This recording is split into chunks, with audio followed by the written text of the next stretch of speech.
કેરેલાના વર્કલા બીચની બાજુમાં અહીંયા એક્વેરિયમ આવેલું છે, તો એક્વેરિયમની ટિકિટ આપણે લઈ લીધી છે। એડલ્ટની છે 30 રૂપિયા અને બાળકોની છે 15 રૂપિયા। તો મોબાઈલથી જેટલી વિડીયોગ્રાફી થશે હું આપને બતાવું। આ છે એક્વેરિયમનો બહારથી લુક અને એન્ટ્રી ટિકિટની બિલકુલ બાજુમાં આવી રીતે રસ્તો જાય છે। અંદર આવતા જ આવી પાણી ભરેલી જગ્યા છે જ્યાં માછલીઓ તરતી દેખાઈ રહી છે। સૌથી પહેલાં આ નાનું એક્વેરિયમ આવે છે જેમાં ઓસ્કાર ફિશ મૂકેલી છે।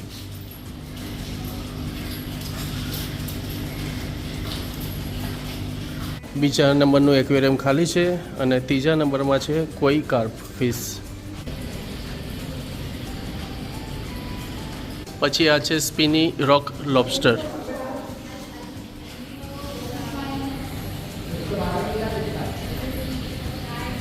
આગળ જતાં આ એક્વેરિયમમાં પાણી તો છે પણ કોઈ ફિશ દેખાઈ નથી રહી। આ છે ચિચલિડ નામની જે આ ફિશ છે એ દેખાઈ રહી છે।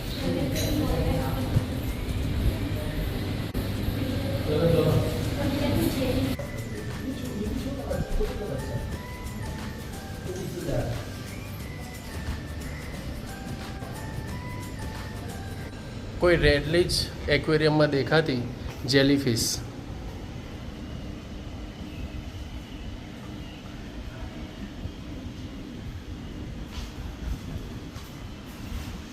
આગળ જતાં છૂટા છવાયા આવી રીતે કાચના ગ્લાસ પણ જોવા મળે।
અહીંયાની અમુક ફિશ તો મેં ફર્સ્ટ ટાઈમ જોઈ। એમાં આ જે ફ્રેશ વોટર ઈલ છે એ આ રીતે ફર્સ્ટ ટાઈમ જોઈ રહ્યો છું। ગુજરાતના એક્વેરિયમમાં થોડા ડિફરન્ટ ટાઈપના માછલીના પ્રકાર જોવા મળે છે, પણ અહીંયા મને ઈલ પણ જોવા મળી।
અને હવે 2 થી 3 પાંજરા ખાલી બાકી રહ્યા છે, જેમાં આમાં છે વોકિંગ કેટફિશ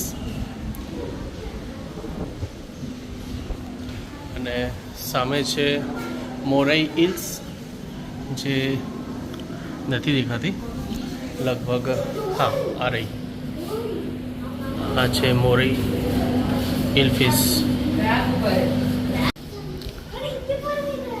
બાકી અહીંયા એક્વેરિયમ એન્ડ થાય છે અને ધીરે ધીરે ઉપર ચડતા ઢલાન પર આપણે ઉપર આવી ગયા.